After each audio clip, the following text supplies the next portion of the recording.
Savais-tu qu'il y a des fréquences pour nettoyer son frigo? Et savais-tu aussi qu'il y a des façons de ranger les aliments dans le frigo? Coucou ma chérie, bienvenue sur ma chaîne aujourd'hui. Comment tu vas? J'espère que tu vas bien et que tu pètes la forme. Aujourd'hui, il y a un peu de soleil dehors, donc j'ai la forme. Comme tu peux le remarquer, moi je m'appelle Nelly. Bienvenue sur ma chaîne aujourd'hui. Si tu es nouvelle et que tu as cliqué parce que tu veux savoir comment nettoyer le frigo, tu veux savoir comment je fais les rangements en tant que vegan, merci d'avoir cliqué. Avant toute chose, je t'encourage à t'abonner à ma chaîne en cliquant sur la photo qui va s'afficher là si tu es sur ton téléphone, ou tu vas dans la description t'abonner à ma chaîne et n'hésite surtout pas à activer la cloche de notification pour savoir quand est-ce que je vais poster une nouvelle vidéo, sinon YouTube ne te fera pas savoir. À tous mes anciens abonnés, merci les filles, vous roquez comme d'habitude. Aujourd'hui, on va nettoyer mon frigo ensemble. Il y a des façons de ranger les aliments dans le frigo pour éviter ce qu'on appelle cross-contamination, pour éviter que certaines bactéries se contaminent les produits les uns les autres, pour attraper les maladies, réduire les risques. Aujourd'hui, on va faire ça ensemble. Je vais te montrer et t'expliquer tout ça pendant qu'on nettoie le frigo ensemble. Ça fait des mois, je n'ai pas nettoyé mon frigo. Honnêtement, j'ai même honte. Donc, je peux même pas te dire le nombre de mois, tant mieux. Chut, on n'en parle pas. J'ai mon frigo qui est là, c'est un American Fridge Freezer. Ça a deux compartiments. À droite, c'est le frigo, à gauche, c'est le congélateur. Donc, on va nettoyer la partie du frigo ensemble. Et tu vas voir, on va faire un nettoyage intense, mais vraiment, ouf. Et on va faire le rangement ensemble. Et je vais te donner plein d'astuces pour comment tu peux améliorer ou maximiser l'espace dans ton frigo.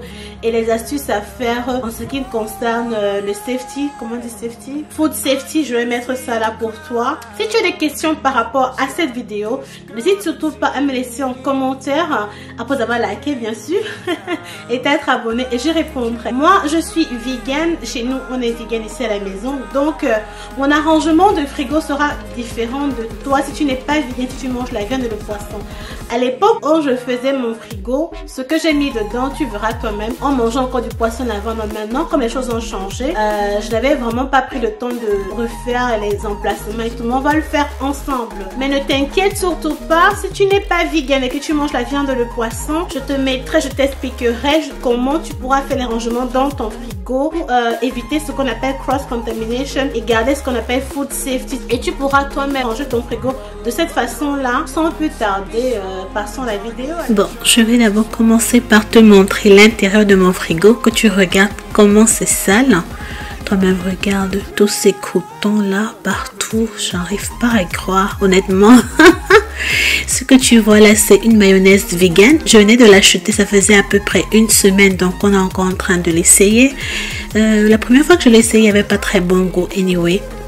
Sur cette échelle là, normalement devrait être autre chose, mais comme tu peux constater, il y a un peu de bazar partout. Là sur la porte, ça devrait être la sauce, les condiments, mais là-bas ce n'est pas ce qu'il y a. Ici, ça devait être les jus et le lait, mais ce n'est pas ça qu'il y a non plus. Donc, en fait, tout est mélangé et bazardé. Là, c'est censé être les œufs. À l'époque, on mangeait les œufs, mais bon, il n'y a plus les œufs. Ici, c'est censé être les condiments, genre les épices dans les boîtes, hein, comme le ginger là. Et là, c'est censé être les boissons et on n'a pas. Regarde tout ce désordre là. Je sais même pas quoi te dire. En tout cas, tu peux observer. C'est censé être la nourriture déjà préparée en haut là, mais ce n'est pas ça.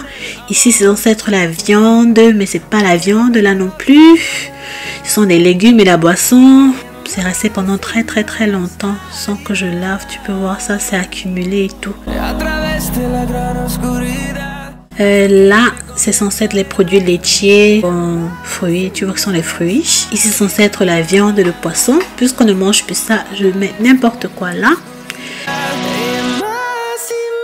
Le seul compartiment dans le frigo qui fonctionne, c'est celui-ci, où c'est censé être les légumes, et c'est effectivement les légumes que j'ai mis à l'intérieur, et les fruits là aussi. Donc ce sont les deux compartiments que j'ai respectés dans le frigo. Bon, je pense qu'il est temps que j'avoue que en fait j'ai fait exprès de laisser mon frigo aussi longtemps sans laver, pour que tu puisses voir la crasse et la saleté, ce que ça cause de ne pas laver son frigo. En général, je ne garde pas les choses dans le frigo très longtemps. Puisqu'on est vegan, j'ai tendance à utiliser les choses tous les jours. On mange presque tous les jours. Donc voilà, passons au nettoyage. Avant le nettoyage, je commence d'abord à vider le frigo. J'enlève tout ce qui est enlevé, je jette ce qui est à jeter, je regarde les dates de péremption. Bon, tout est bon anyway, je ne reste jamais rien se gâter à l'intérieur. Sinon, comment classes-tu les choses dans ton frigo? Est-ce que tu savais vraiment qu'il y a une façon de ranger son frigo et de le nettoyer? Combien de fois nettoies-tu ton frigo par an?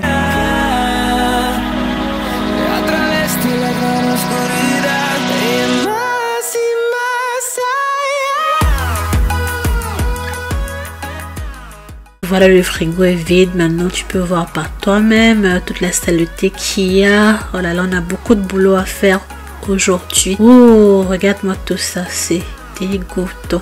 Bon, le but de la vidéo, c'est pour que tu vois qu'il faut absolument laver ton frigo 3 fois à 4 fois par an. Et voici tout ce que j'ai enlevé dans le frigo. Les fruits, les légumes, les plantains, les tubercules, les mushrooms, les champignons. Tout est encore en bonne date, mais il y a plein de choses que je n'ai pas respectées. Comment mettre dans le frigo que je te montrerai. Donc ce qu'on va faire maintenant, c'est que je vais d'abord enlever tous les compartiments du frigo. Je vais vider le frigo maintenant des compartiments. Garde la bonne humeur. Allez, on y va.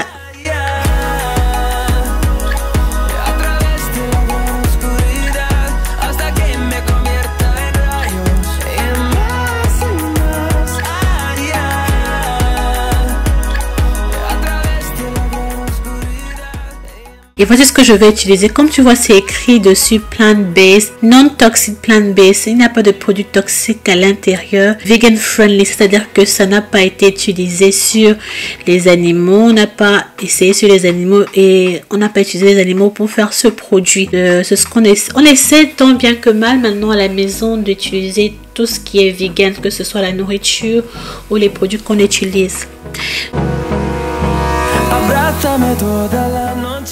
Je vais utiliser cette éponge là et cette éponge métallique aussi. Aussi ce cleaning cloth pour nettoyer. Tu auras dans la barre de description tous les produits.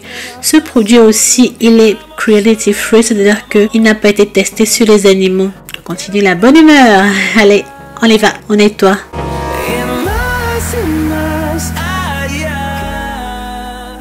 Je disais tantôt que en général, moi je nettoie mon frigo 3 à 4 fois l'année et que j'ai fait exprès de le laisser aussi longtemps. Mon mari me demandait pourquoi tu ne laves pas, pourquoi tu ne laves pas. J'ai dit non chérie, il faut que je laisse, je fasse exprès, que je montre à mes abonnés pourquoi il est important de nettoyer son frigo.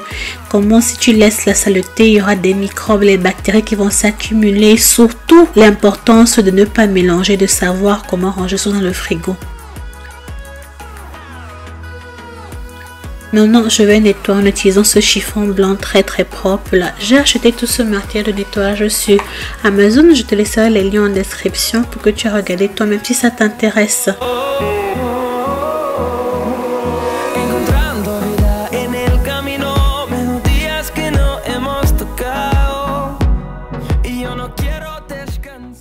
Bon, maintenant qu'on a fini de nettoyer le frigo, on va aller laver les compartiments. Je les lave et puis je les rince directement à l'eau chaude parce que l'eau chaude sur la glace, ça fait que la glace va sécher rapidement quand tu utilises l'eau très chaude et ça tue tous les bactéries et les microbes. Je lave et je dépose, je laisse sécher.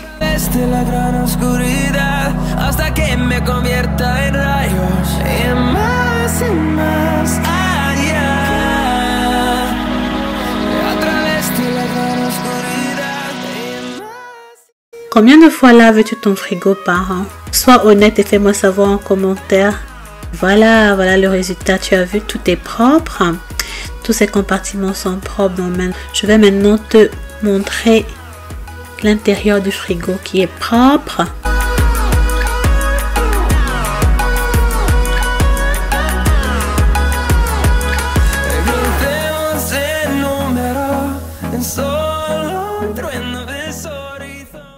Maintenant, comme matériel pour classer les choses dans le frigo, on aura besoin des sacs plastiques comme ça refermables. Ceux-ci, je les ai achetés à Ikea. Tu vois à quoi ils ressemblent. Regarde ça, c'est très pratique. Voilà d'autres sacs refermables pour frigo et congélateur. Tu auras aussi besoin des clips d'étanchéité comme ça, des autocollants et un bic pour écrire les dates dessus. Je t'expliquerai à quoi ça va te servir.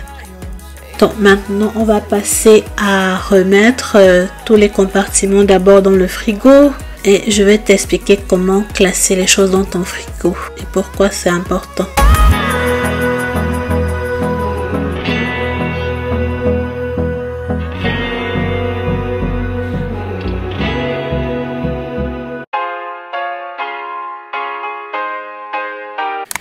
Et voilà, je vais maintenant mettre tous les nouveaux autocollants que j'ai écrits et je te montrerai ça après, ne t'inquiète pas, comment j'ai préparé et apprêté le frigo.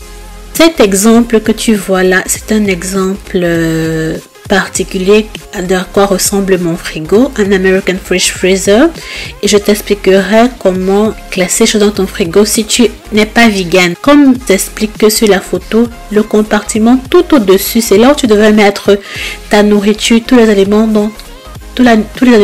qui n'ont pas besoin. Tu devrais mettre tous les aliments qui n'ont pas besoin d'être préparés dans ce genre d'aliments qui sont déjà prêts à manger. Les saucisses, tes aliments à réchauffer, tout ce qui est déjà prêt à manger en fait, tu devrais les mettre là en dessous.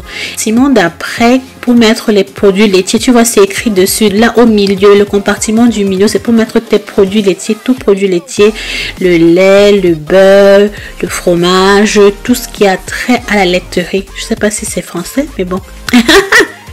En dessous de ça, tu devrais mettre ta viande, ton poisson, tout ce qui n'est pas cuit, tout ce qui est cru en fait.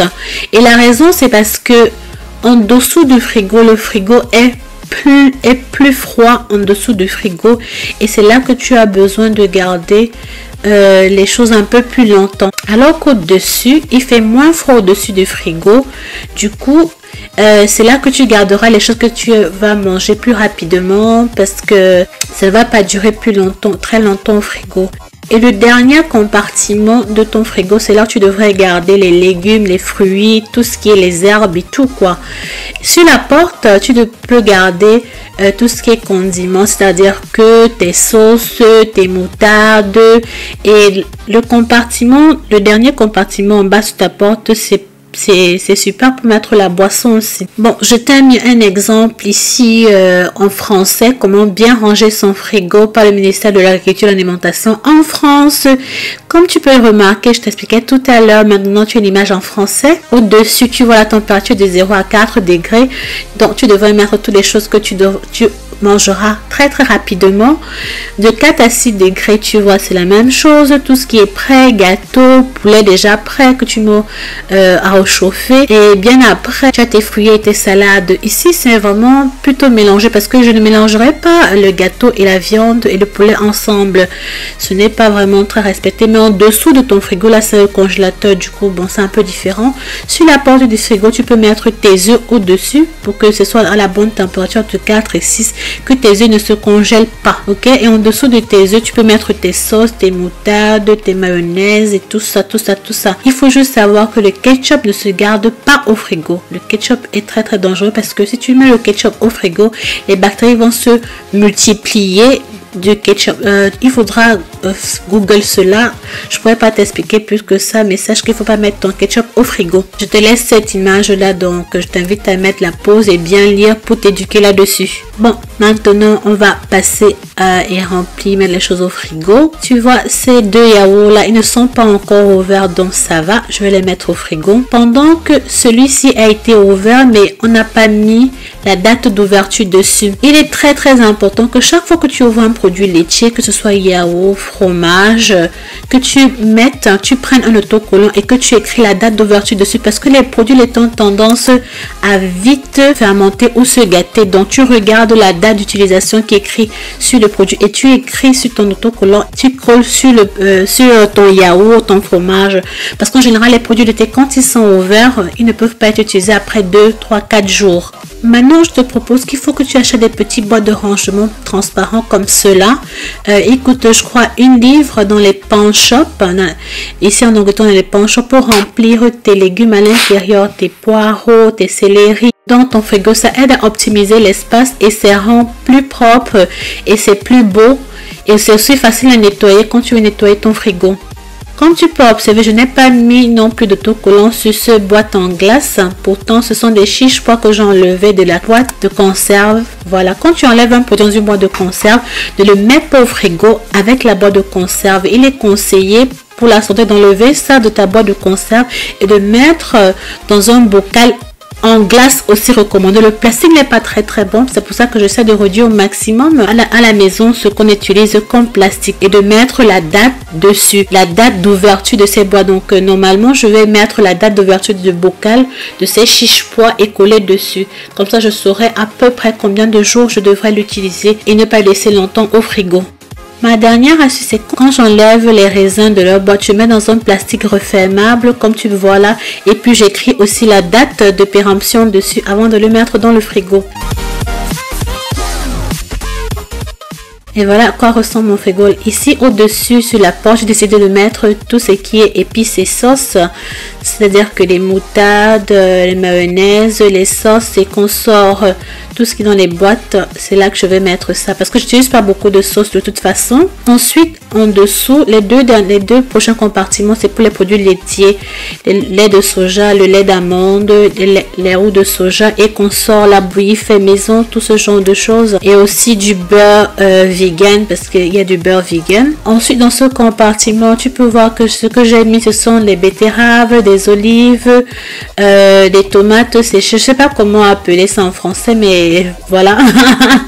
Et puis, le bas, au bas, tout au bas, je mets de la boisson. Maintenant, dans le frigo, tu vois, végétaux, les légumes. Je mets à l'intérieur les légumes. J'ai mis là les carottes parce que j'ai mis les deux derniers compartiments les légumes, carottes, poivrons, poireaux et consorts. Tu as vu, j'ai bien organisé dans les petites boîtes que je t'ai montré. Ensuite, tout au-dessus de cela, comme on ne mange plus la viande et le poisson, j'ai mis ça protéines, mushrooms et consorts, c'est-à-dire que tout ce qui sera tofu, champignons, plantain, patates, parce que pour garder longtemps le plantain, je le mets au frigo. Ensuite, au-dessus, tu auras les fruits, tout ce qui est fruits. Tu as vu, j'ai organisé mes fruits dans ces petits paniers-là. C'est vraiment plus joli, c'est plus net, c'est plus beau, c'est plus rangé. Des solutions comme ça pour rendre ton frigo plus joli. Et tout au-dessus, ce sera tout ce qui est ouvert, comme je t'ai dit tout à l'heure, dans les boîtes de conserve. Tout ce que tu ouvres dans les boîtes de conserve. Je vais enlever le plantain là. Comme c'était une erreur, je ne mettrai pas le plantain là. Donc à ce niveau, je vais plutôt mettre la tomate, que j'ai enlevé dans les boîtes de conserve, les pois chiches, les petits pois etc. Et tout au-dessus, en général, ce sera la dû déjà préparée qui n'a pas besoin d'être les choses qui n'ont pas besoin d'être préparées tout au-dessus. Bon, mon frigo est presque vide parce que avec le coronavirus, il n'y a pas eu grand chose pour choper et aussi le fait d'être vegan fait en sorte que la nuit ne dort pas et qu'on le réchauffe. On mange en général très rapidement le même jour, un jour et demi, on va dire ça. Et tada! Voilà à quoi ressemble mon frigo à distance. Il est vraiment vide. Oh, j'arrive pas à croire. Il n'y a presque rien parce qu'il faut qu'on fasse le shopping et bien, tous les shops sont vides à cause de ce qu'on traverse en ce moment. Et voilà mon congélateur plein de légumes, de fruits, de lait de bébé qu'on sort. Mais bon, le but de la vidéo, ce n'est pas de te montrer ça. Donc, si tu as aimé cette vidéo, si tu as appris quelque chose et que si ça t'a plu, n'hésite pas à donner un j'aime à la vidéo. Abonne-toi à ma chaîne si ce n'est pas déjà fait. Active la cloche de notification, ma chérie. Comme ça, tu sauras la prochaine fois que je vais poster une nouvelle vidéo. Je serai très contente de te compter parmi mes abonnés si tu es nouvelle par ici. Merci d'avoir regardé jusque là. Ciao, ciao, bye.